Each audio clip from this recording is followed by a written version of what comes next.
పూజ్యులు పెద్దలు వెంకయ్య నాయుడు గారు తెలుగులో అనువదిస్తారు. प्रिय मैना सदोरा, प्रिय मैना सोदारा, सोदारी, मानुसारा, नमस्कारम. अंधारी की विजयादशमी शुभकांक्षालु. ప్రియమైన సోదరీమణులారా, మీ అందరికీ పవిత్రమైన విజయదశమి శుభాకాంక్షలని ప్రధాని గారు తెలియజేస్తున్నారు. आंध्र प्रदेश के राज्यपाल श्रीमान नरसिम्हन जी, राज्य के मुख्यमंत्री श्रीमान चंद्रबाबू जी,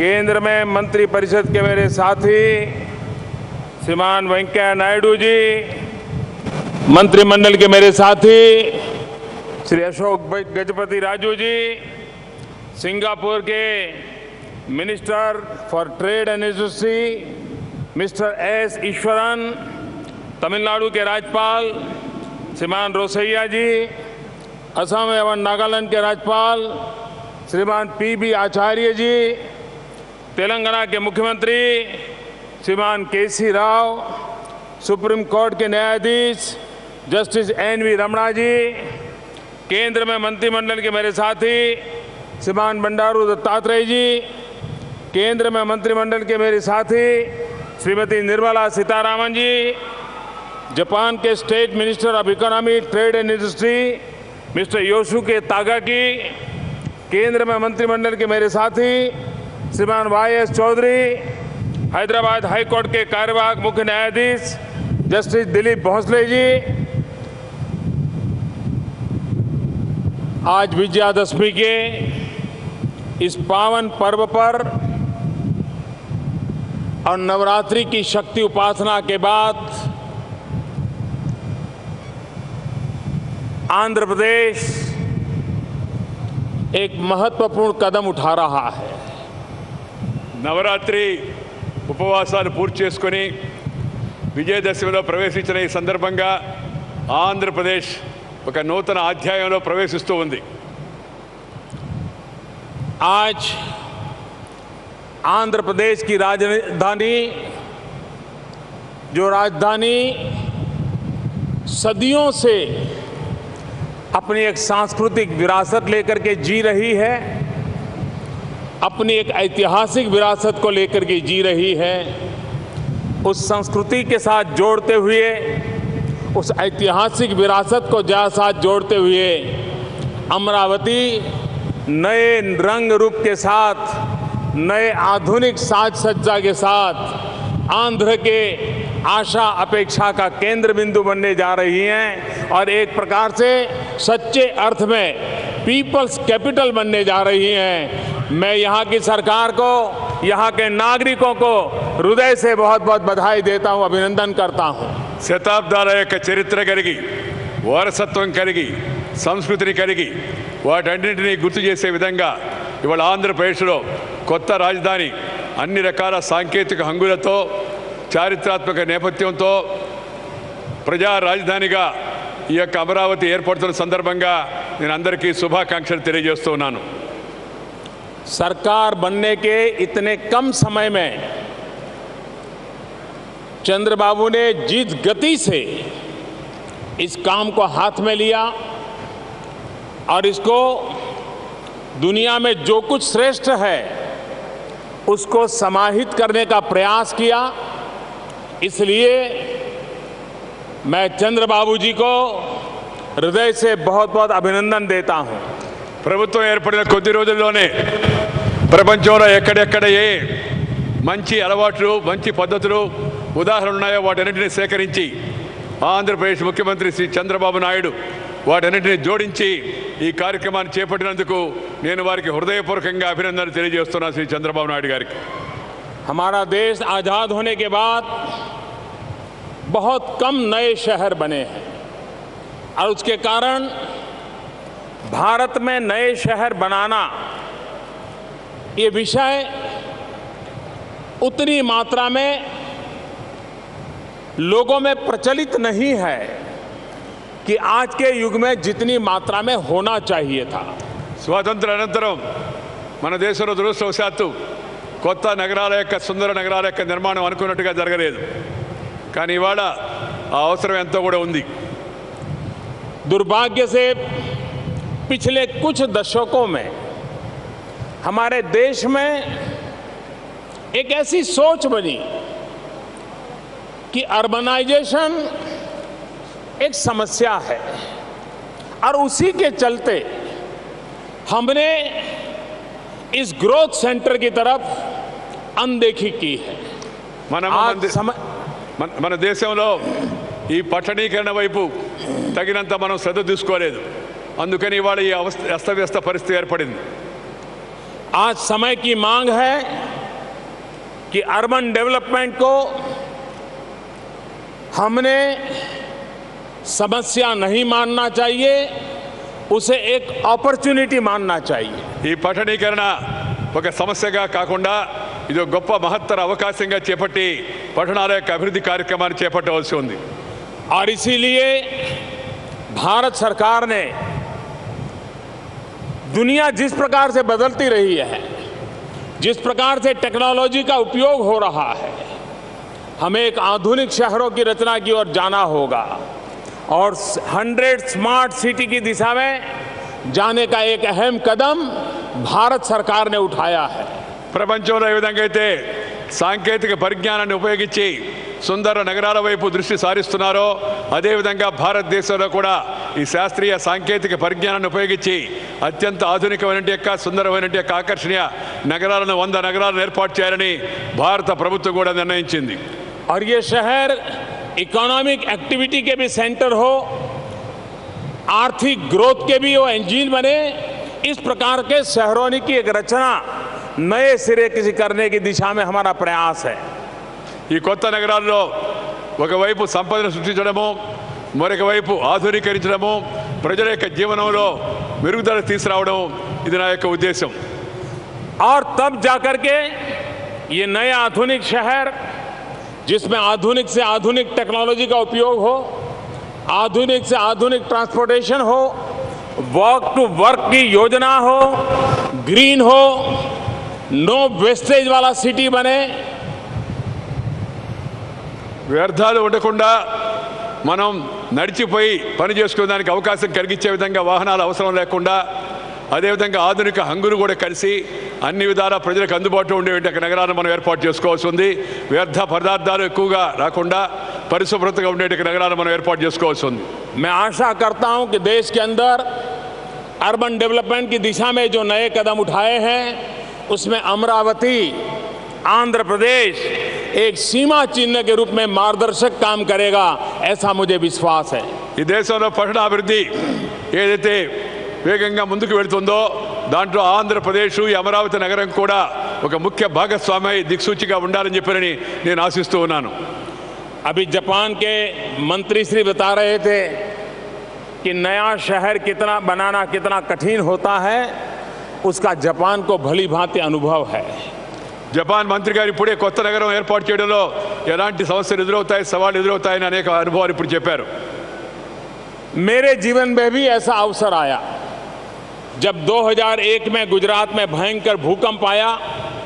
उसके बाद मुझे गुजरात के मुख्यमंत्री का दायित्व आया। पूरा कच्छ जिला हमारा और अन्य जिलों के महत्वपूर्ण शहर एक प्रकार से ध्वस्त हो चुके थे। हमारे सामने बड़ी चुनौती थी उन सभी गांवों को, शहरों को खड़ा करना। నా జీవితంలో కూడా అలాంటి సవాలు అనుభవం ఎదురైంది. 2001లో భయంకరమైన భూకంపం కచ్లో గుజరాత్లో వచ్చినప్పుడు ఆ తర్వాత ముఖ్యమంత్రిగా బాధ్యత చేపట్టే బాధ్యత నాపై వచ్చింది. దాన్ని మొత్తం అంతా విధ్వంసం యొక్క ఆ ప్రాంతాన్ని అంతా తిరిగి పునర్నిర్మాణం చేయడం అవుతుందో అది ఒక పెద్ద సవాలుగా స్వీకరించడం జరిగింది. लेकिन जब पॉलिटिकल व्हील हो, जनता जनार्दन का समर्थन हो, स्पष्ट दृष्टि हो, तो सिद्धियां प्राप्त होके रहती हैं।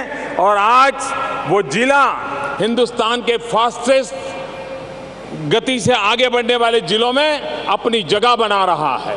ఒక రాజకీయ దృఢ సంకల్పం ఉంటే సత్సంకల్పం ఉంటే, ప్రజల యొక్క మద్దతు ఉంటే దేన్నైనా నెరవేర్చడానికి ఉదాహరణ, సజీవ ఉదాహరణ కచ్ జిల్లా.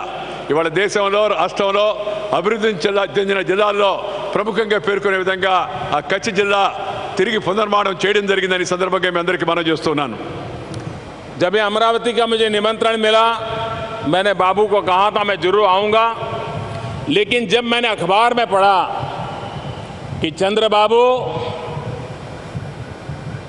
तेलंगाना के मुख्यमंत्री के घर गए, जाकर के उन्होंने उनका निमंत्रण दिया, ये जब समाचार मेरे पास आए तब मेरी खुशियों का पार नहीं रहा था, और इसलिए मैं उनको विशेष बधाई देता हूं इस काम के लिए. ఈ యొక్క ఆంధ్రప్రదేశ్ యొక్క రాజధాని అమరావతికి శంకుస్థాపనకు రావాలని నాకు ఆహ్వానం ఇచ్చినప్పుడు నేను అంగీకరించాను. ఆ తర్వాత నాకు వార్తా ప్రసారాల ద్వారా సమాచారం తెలిసింది.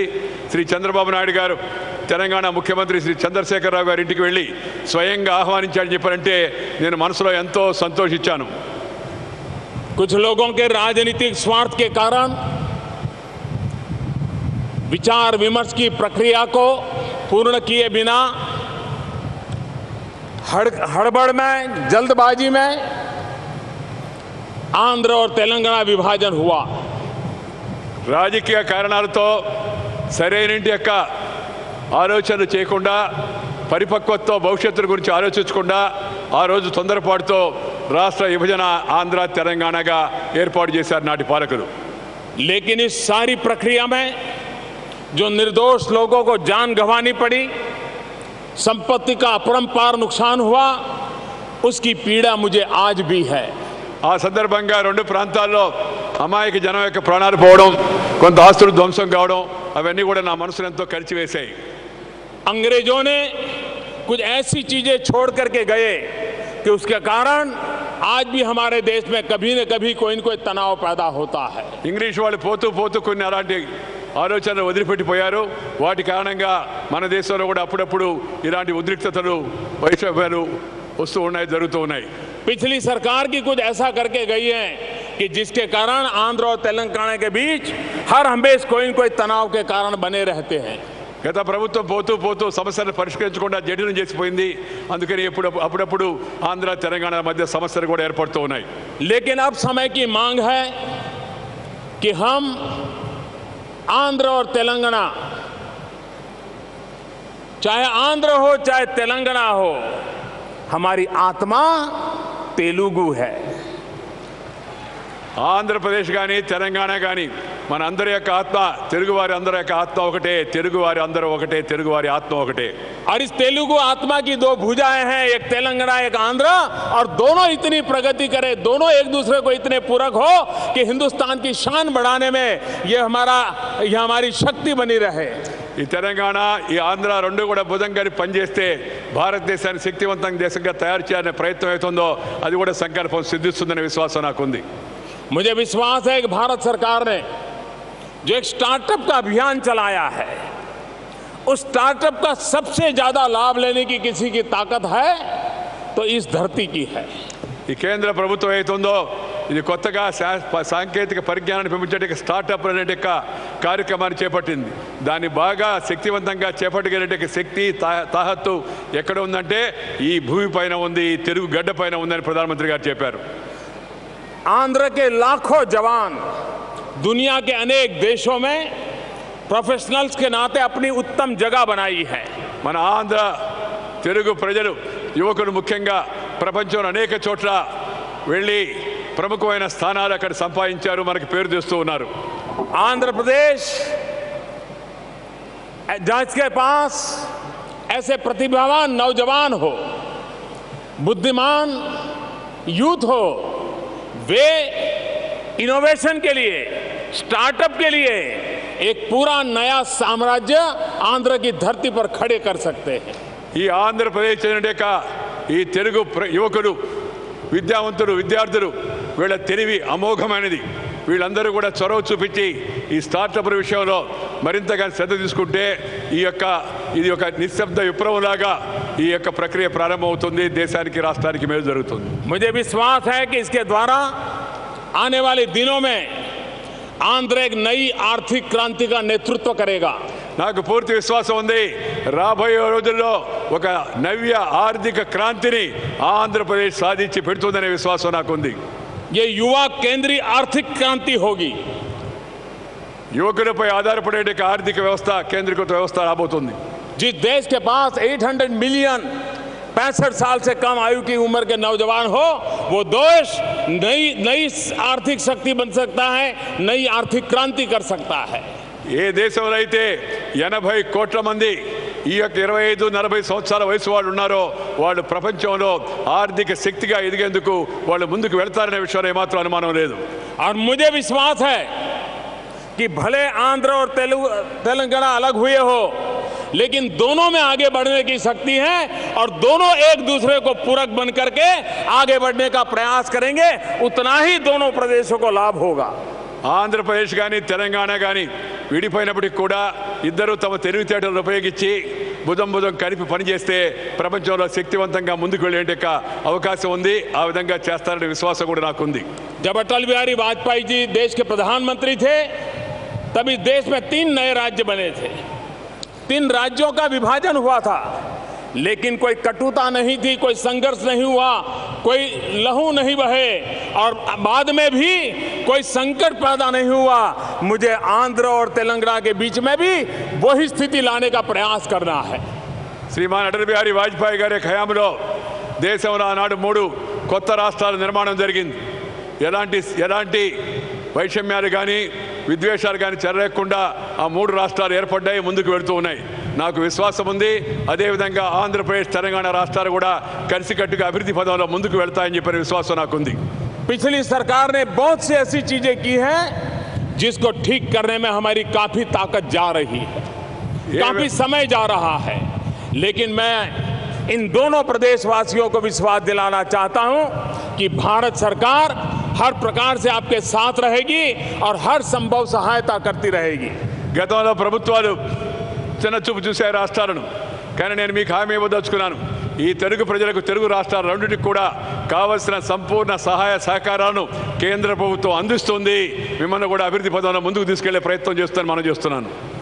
भारत सरकार और चंद्रबाबू के बीच में फ्रीक्वेंसी इतनी मैच होती है, काम करने में एक दूसरे को समझने में इतनी सुविधा है और उसके कारण सरकार बनने के बाद जो पहला ध्यान दिया गया वो हमें ह्यूमन रिसोर्स डेवलपमेंट पर दिया है. आंध्र के अंदर ह्यूमन रिसोर्स डेवलपमेंट का एक कैपिटल कैसे बने, उस दिशा में हमने ध्यान केंद्रित किया है. కేంద్ర ప్రభుత్వం రాష్ట్ర ప్రభుత్వం ఈ రెండింటి మధ్య సరైన సమన్వయం ఉంది. ఏదైతే మానవ ఈ యొక్క మేధస్సు శక్తి అయితే ఉందో దీన్ని సరిగా ఉపయోగించుకుంటే ఆంధ్రప్రదేశ్ మరింత ముందుకు వెళ్తుంది. ఆంధ్రప్రదేశ్లో శ్రీ చంద్రబాబు నాయుడు ఆ దిశలో ముందడుగు కూడా వేశారు. रीऑर्गेनाइजेशन एक्ट के तहत ह्यूमन रिसोर्स डेवलपमेंट को प्राथमिकता देकर के अब तक 11 शैक्षणिक संस्थानों के काम को आगे बढ़ाया गया है. Indian institute of technology IIT, Indian institute of information technology, Indian institute of management, all India institute of medical science NIT, Indian institute of science education and research, central university, petroleum university, ये सारी इकाइयाँ इतने कम समय में खड़ी करने की दिशा में अहम कदम उठा लिए गए हैं. మానవ వనరుల యొక్క అభివృద్ధికి ఇక్కడ అపారమైన అవకాశం ఉందని గుర్తించి రాష్ట్ర విభజన సందర్భంగా ఏవైతే సంస్థల గురించి పేర్కొన్నారో ఆ సంస్థలన్నిటి కూడా అనతి కాలంలోనే వాటిని మంజూరు చేయడం జరిగింది, వాటిని ప్రారంభించడం జరిగింది. అది ఇండియన్ ఇన్స్టిట్యూట్ టెక్నాలజీ కావచ్చు, అలాగే IIIT కావచ్చు, IESR కావచ్చు, లేకపోతే ఇండియన్ ఇన్స్టిట్యూట్ ఆఫ్ మేనేజ్మెంట్ కావచ్చు, లేకపోతే ఆల్ ఇండియా మెడికల్ ఇన్స్టిట్యూట్ కావచ్చు, లేకపోతే పెట్రోలియం యూనివర్సిటీ కావచ్చు, లేకపోతే ఇతరత్ర పరిశోధనా సంస్థలు కావచ్చు, ఏవైతే పేర్కొన్నామో వాటన్నిటిని కూడా మంజూరు చేయడము, శీఘ్రగతిన వాటిని ప్రారంభించడం చేయడము, దానివల్ల ప్రజలకు యువకులకు అవకాశం లభించే విధంగా చూడడం కూడా జరిగింది. प्रजा के इस राजधानी जब बन रही है तब आप लोग अपने अपने गांव से पवित्र माटी और पानी लाए हैं और आपने सच्चे अर्थ में इसको प्रजा की पाटनगरी बनाने की दिशा में एक सफल आयोजन किया है. మీరు కొత్త రాజధాని ఏర్పడేటప్పుడు మీ గ్రామాల నుంచి కొంత మట్టిని సేకరించి ఒక విజయవంతమైన రాజధానిగా దీన్ని ఏర్పాటు చేసే కోసం అని చెప్పి చొరవ చూపించారు. जब मुझे इस योजना का पता चला और आज मैं आ रहा था तो मुझे भी विचार आया. ఈ విషయం నాకు ఎప్పుడైతే తెలిసిందో, ఈ సమాచారం తెలిసిన తర్వాత నాకు కూడా అలాంటి ఆలోచన వచ్చింది. और मैं भी माटी और पानी साथ लेकर के आया. నేను కూడా మట్టిని మరియు నీరుని తీసుకొని తోడుగా ఢిల్లీ నుంచి ఇక్కడికి వచ్చాను కొత్త రాజధాని కోసం అని చెప్పని. मैं माटी लाया हूं, भारत के लोकतंत्र का मंदिर संसद के परिसर में से माटी लाया हूं और पानी यमुना जी नदी में से लाया हूं. और यमुना जी हमारे देश में कोई भी नदी ये सिर्फ नदी नहीं होती है, हमारे देश में नदी एक संस्कृति होती है. మన యొక్క పార్లమెంటు ప్రజా మందిరం అవుతుందో ఆ భారత పార్లమెంట్ యొక్క ప్రాంగణంలో మట్టిని సేకరించి దాన్ని అమరావతి రాజధాని కోసం తీసుకొచ్చాను. దానితో పాటు మనం ఎంతో పవిత్రమైన యొక్క సంస్కృతికి కేంద్ర బిందువైన యొక్క యమునా నది నుంచి కూడా ఢిల్లీ నీరుని తీసుకొచ్చాను. మట్టి నీరు రెండు కూడా ఈ రాజధాని కోసం నాతో పాటు తీసుకురావడం జరిగింది. और जब मैंने चंद्रबाबू को दिया तो उनको आश्चर्य हुआ और वो मुझे कह रहे हैं कि बड़ा इमोशनल टच है मेरे मन को. చంద్రబాబు నాయుడుకి ఎప్పుడైతే నేను వీటిని అందించానో ఆయన అన్నాడు, నాకు మనసులో ఎంతో ఉద్వేగం కలుగుతూ ఉంది. మీరు ఢిల్లీ నుంచి పార్లమెంట్ నుంచి మట్టిని తీసుకురావడం, యమునా నది నుంచి నీరు తీసుకురావడం నాకు ఎంతో ఉద్వేగాన్ని ఆనందభరితుని చేసిందని చెప్పి చంద్రబాబు నాయుడు గారు చెప్పారు. लेकिन मैं आंध्रवासियों को कहना चाहता हूं, ये सिर्फ संसद परिसर की मिट्टी या यमुना जी नदी का जल इतना ही नहीं है, ये तो एक प्रकार से देश की राजधानी अब अमरावती पहुंच गई है, इसका संदेश है. కేవలం ఆ ఢిల్లీలో పార్లమెంటు ప్రాంగణంలో మట్టి లేదా యమునా నది నీరు కాదు ఇక్కడికి వచ్చింది. ఈ దేశం యొక్క రాజధాని మీ రాష్ట్ర రాజధానిలో కలవడం కోసం నేరుగా ఇక్కడికి వచ్చిందని చెప్పి సందర్భంగా మనం చేస్తున్నాను. ये प्रतीक इस बात का संदेश लेकर के आया है, ये सिंबल में वो ताकत है, वो विश्वास देता है कि आंध्र के विकास की यात्रा में दिल्ली कंधे से कंधा मिला करके चलेगा, हर समय साथ रहेगा और नई ऊंचाइयों को पार करके रहेगा. ఇది కేవలం లాంఛనప్రాయంగా తెచ్చింది కాదు. దీని యొక్క సందేశం ఏమిటంటే ఆంధ్రప్రదేశ్ యొక్క అభివృద్ధి పదంలో ప్రతి అడుగులో కూడా కేంద్రం రాష్ట్రంతో కలిసి భుజం భుజం కలిపి నడుస్తుంది, మీ అభివృద్ధికి అన్ని విధాలా ప్రోత్సహిస్తుందని చెప్పని ఇది సంకేతం అని చెప్పని మీ అందరికీ మనం చేస్తున్నాను. जिन लोगों को आंध्र और तेलंगाना का विभाजन करने के साथ एक हमेशा की समस्या के बीज बोने का इरादा रहा है, वे आज भी विष पैदा करने के लिए उसमें खाद डाल रहे हैं. రాజకీయ కారణాలతో రాష్ట్ర విభజన ఆ దృష్టికోణంతో చూసిన వాళ్ళు ఇప్పుడు కూడా విభజన అయిన తర్వాత కూడా దీంట్లో విష బీజాలు నాటే ప్రయత్నం చేస్తూ ఉన్నారు. भ्रम फैलाने की कोशिश कर रहे हैं, భ్రమ కలిగించే ప్రయత్నాలు చేస్తూ ఉన్నారు. नौजवानों की भावनाओं को भड़काने का प्रयास कर रहे हैं. యువకుల్లో ఉండే భావోద్రేకాన్ని రెచ్చగొట్టే ప్రయత్నాలు చేస్తూ ఉన్నారు. लेकिन मैं आज अमरावती सांस्कृतिक नगरी से आज इस अमरावती सांस्कृतिक नगरी से मैं आंध्रवासियों को विश्वास दिलाना चाहता हूं कि रीऑर्गेनाइजेशन एक्ट के अंदर जो भी बातें कही गई हैं उसको लेटर एंड स्पिरिट के साथ भारत सरकार साथ रहेगी, लागू करेगी, ये मैं विश्वास दिलाने आया हूं. ఈ విషయం చిమ్మే ప్రయత్నాలు చేస్తున్న సందర్భంగా నేను ఆంధ్రప్రదేశ్ ప్రజానికానికి ముఖ్యంగా యువకులకు చెప్పదలుచుకున్నాను. రాష్ట్ర విభజన చట్టంలో పేర్కొన్న ప్రతి ఒక్క అంశాన్ని కూడా అక్షర సహా తూచా తప్పకుండా 100% దాన్ని అమలు చేసి చూపిస్తామని చెప్పని ఈ అమరావతి నగరం యొక్క సాక్షిగా నేను మీ అందరికీ కూడా హామీ ఇస్తూ ఉన్నాను. आप विश्वास रखिए, चंद्रबाबू और नरेंद्र मोदी की जोड़ी जो बातें तय हुई है उसको साकार करके रहेगी, समय सीमा में साकार करके रहेगी और आंध्र के सपनों को पूरा करके रहेगी. मेरे साथ बोलिए, भारत माता की, भारत माता की, भारत माता की జై హో. बहुत बहुत धन्यवाद. కేంద్ర ప్రభుత్వంలో నరేంద్ర మోడీ ప్రభుత్వం, రాష్ట్రంలోని చంద్రబాబు నాయుడు ప్రభుత్వం, మోడీ యొక్క బాబు యొక్క జోడీ ఏవైతే మీ యొక్క అభివృద్ధి పదంలో మీ కళ్ళున్నాయో వాటన్నిటిని కూడా శాతం సాకారం చేసి చూపిస్తాము, అవన్నీ కూడా నెరవేరుస్తామని చెప్పని మీ అందరికీ కూడా ఈ సందర్భంగా నేను హామీ ఇస్తూ ఉన్నాను. వారితో